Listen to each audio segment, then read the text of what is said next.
அனைவருக்கும் வணக்கம். நான் உங்கள் ஆலினோன் நந்தினி பேசுகிறேன். உங்களை இந்த பதிவு மூலிமா சந்திக்கிறதுல ரொம்ப சந்தோஷம். அதே மாதிரி நீங்கள் எல்லாருமே ஆரோக்கியமாக சந்தோஷமாக இருப்பீங்க அப்படிங்கிற நம்பிக்கையோடு நம்ம இந்த பதிவுக்குள்ளே போகலாங்க. இன்றைக்கி மார்கழி 2வது நாளுங்க, 17/12/2024. இப்போ நம்ம பார்க்க போகிற ஒரு பதிவு, இந்த மார்கழி மாதத்தில் நீங்கள் ஆரம்பிக்க வேண்டிய ஒரு முக்கியமான விஷயம். ஏற்கனவே முதல் நாள் நம்ம என்ன செய்யணும், பெண்கள் என்ன செய்யணும், என்ன செய்யக்கூடாது அப்படிங்கிறத பல பதிவுகளை நேற்றே நான் உங்ககிட்ட பகிர்ந்து இருந்தேன். நீங்கள் எல்லாருமே பார்த்துருப்பீங்க. பார்க்காதவங்க அதை போய் செக் பண்ணி பாருங்கள். இப்போ நம்ம சொல்லக்கூடிய ஒரு விஷயம், அதாவது 2024ஆம் ஆண்டு நீங்கள் தவறவிட்ட சில விஷயங்களை தவறாமல் 2025ஆம் ஆண்டில் உங்கள் வசப்படுத்துவதற்கு நாம் இந்த மாதமே, அதாவது டிசம்பர் மாதம் தான் 2024 கடைசி மாதம். கடைசியில் நம்ம நின்றுட்டு இருக்கோம். ஸோ 2025க்கு போகிறதுக்கு முன்னாடியே ப்ரிப்பராக ஒர்க் அப்படின்னு சொல்லுவாங்க.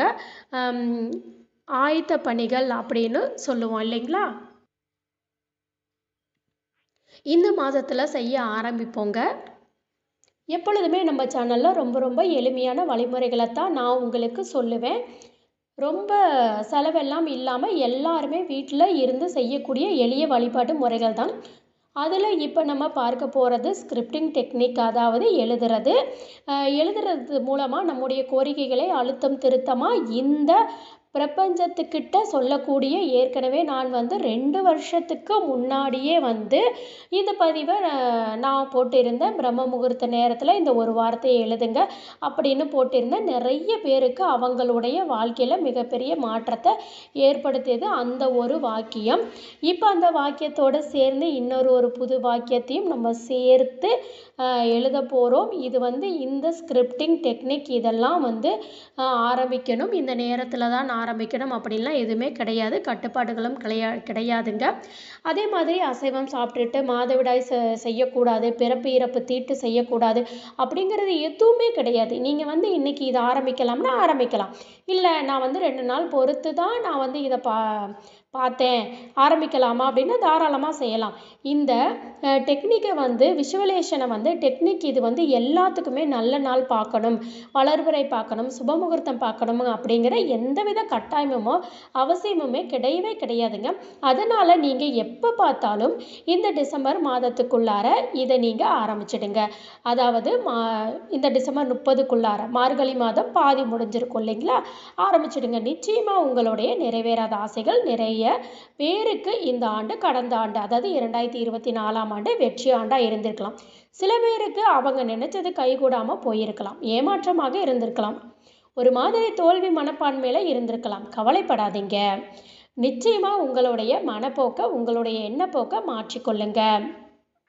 உங்களுடைய நினைச்சது நடந்தே தீரும். ஏன்னா நீங்கள் நினைக்கிற எழுதுவதும் மூலமாக இன்னும் சக்தி அடையும். ஏன்னா நம்ம உடம்புல மில்லியன் ஆஃப் ஒவ்வொரு செல்லும் நம்ம நினைக்கிற, அதுவும் நினைக்கும் போது எவ்வளவு ஆழமாக நம்முடைய எண்ணங்கள் இந்த பிரபஞ்சத்தில் பதியும் யோசிச்சு பாருங்கள். ஸோ அதை நீங்கள் 21 நாள் தொடர்ந்து செய்யும்போது அதை யாராலையுமே மாற்றவே முடியாது. நீங்கள் என்ன கேட்குறீங்களோ அது நடந்தே தான் தீருங்க.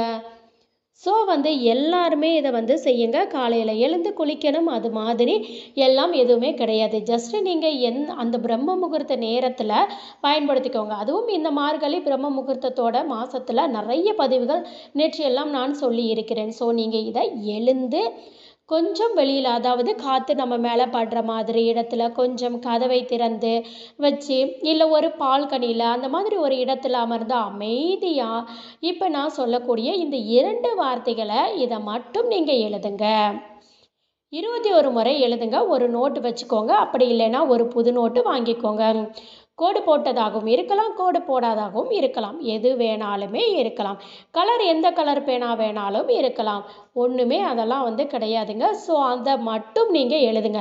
21 முறை எழுதும்போது உங்கள் எண்ணத்தை சிதற விடாமல் எழுதுங்க. ஏன்னா காலையில் எழுந்ததும் நம்ம மனசு ரொம்ப ஃப்ரெஷ்ஷாக இருக்கும், நம்மளுடைய எண்ணங்கள் நேர்மையானதாகவும் இருக்கும். அதனால் நீங்கள் உங்களுடைய கனவு அதெல்லாம் வெற்றி பெறுது அப்படிங்கிறத விசுவலேஷனில் நீங்கள் கரெக்டாக 21 21 நாள் 21 முறை எழுதுங்க. இப்போ நான் ஒரே ஒரு நாள் மறந்துட்டேங்க, நான் வந்து அடுத்த நாள் வச்சுக்கலாமா? கணக்கில் தாராளமாக வச்சுக்கலாம்.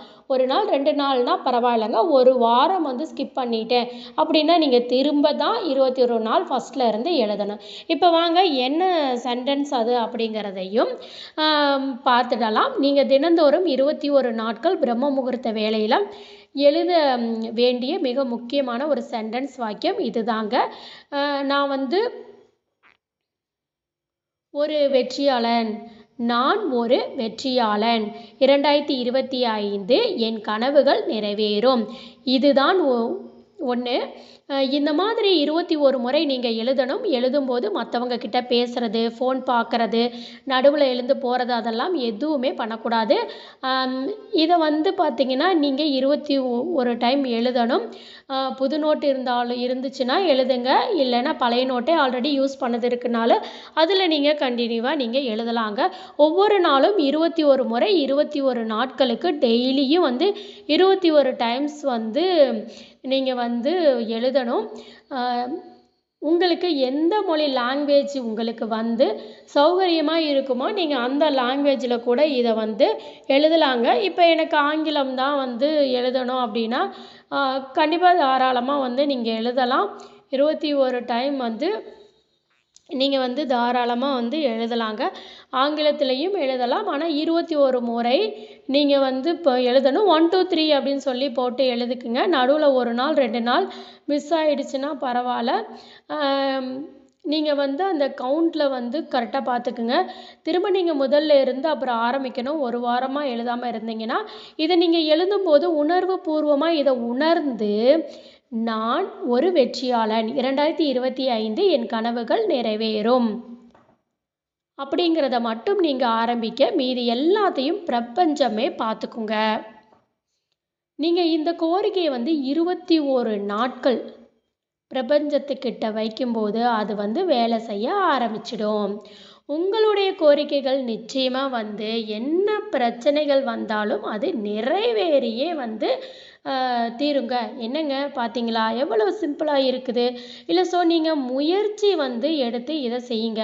வீட்டில் 4 நபர் இருக்கீங்க, எங்களுக்கும் ஒவ்வொருத்தருக்கும் ஒவ்வொரு கனவு இருக்குங்க, நாங்கள் இதை எழுதலாமா அப்படின்னா தாராளமாக எழுதலாம். எந்த விடத்த ஒரு கட்டுப்பாடும் கிடையாது. உங்களுக்கு வேண்டியது நம்பிக்கை, நேர்மறையான எண்ணங்கள், அதுக்கப்புறமேல் வந்து நல்ல ஒரு இடத்துல நல்ல காற்று வசதியான ஒரு நல்ல இடத்துல உட்கார்ந்து நல்ல ஒரு ப்ரீத்திங் எக்ஸசைஸு நீங்கள் எழுதுங்க. நிச்சயமாக உங்களுடைய கனவை நிறைவேற்றி தரக்கூடிய ஆண்டாக 2025 ஆண்டு இருக்கும். அதற்கு முன்கூட்டியே என்னுடைய வாழ்த்துக்கள் தெரிவிச்சுக்கிறேன். கண்டிப்பாக இதை வந்து நம்பிக்கையோடு பண்ணுங்கள். ஒவ்வொரு விஷயத்தையும் நீங்கள் வந்து எழுதும்போதே நீங்கள் வந்து எப்படி வந்து ஆகணும் அப்படின்னு நினைக்கிறீங்க. ஒரு உதாரணத்துக்கு வந்து பார்த்திங்கன்னா நான் வந்து 2025 நான் வந்து ஒரு கார் வாங்கணும் அப்படின்னா நீங்கள் அதை எழுதும்போது விசுவலேஷன் பண்ணி பாருங்கள். நான் வந்து 2025 ஒரு கார் வாங்கிட்டேன், அந்த காரில் நான் வந்து ஃபேமிலியோடு போகிறேன், அந்த கார் எனக்கு ரொம்ப பிடிச்சிருக்குது, அதோட ஸ்டைலு அதோட கலரு எனக்கு இப்படி தான் இருக்கணும், நான் காருக்குள்ளே உட்கார்றேன், அதில் உட்காந்து நான் வண்டி ஓட்டும்போது செம்ம ஹாப்பியாக இருக்கேன், இப்படி நீங்கள் திங்க் பண்ணிகிட்டே அந்த ஒரு ஹாப்பினஸோடு நீங்கள் எழுதுங்களே. கண்டிப்பாக நீங்கள் எவ்வளோ கஷ்டத்தில் இருந்தாலும் கடனில் இருந்தாலும் எவ்வளோ ஒரு அடிமட்ட பொருளாதாரத்தில் இருந்தாலுமே உங்களுக்கு கண்டிப்பாக 2025 நீங்கள் கண்டிப்பாக 100% கார் வாங்கிடுவீங்க. இப்படி ஒவ்வொரு விஷயத்தையுமே நீங்கள் வந்து மனசால் நினச்சி நீங்கள் பண்ணும்போது நீங்கள் கண்டிப்பாக ஜெயிப்பீங்க. இந்த பதிவு உங்களுக்கு பிடிச்சிருந்துச்சு, பயனுள்ளதாக இருந்துச்சு அப்படின்னா மறக்காமல் சேனலை சப்ஸ்கிரைப் பண்ணிக்கோங்க, வீடியோவை லைக் பண்ணிக்கோங்க, உங்களுடைய ஃப்ரெண்ட்ஸ் அண்ட் ஃபேமிலிக்கும் ஷேர் பண்ணுங்கள். நன்றி.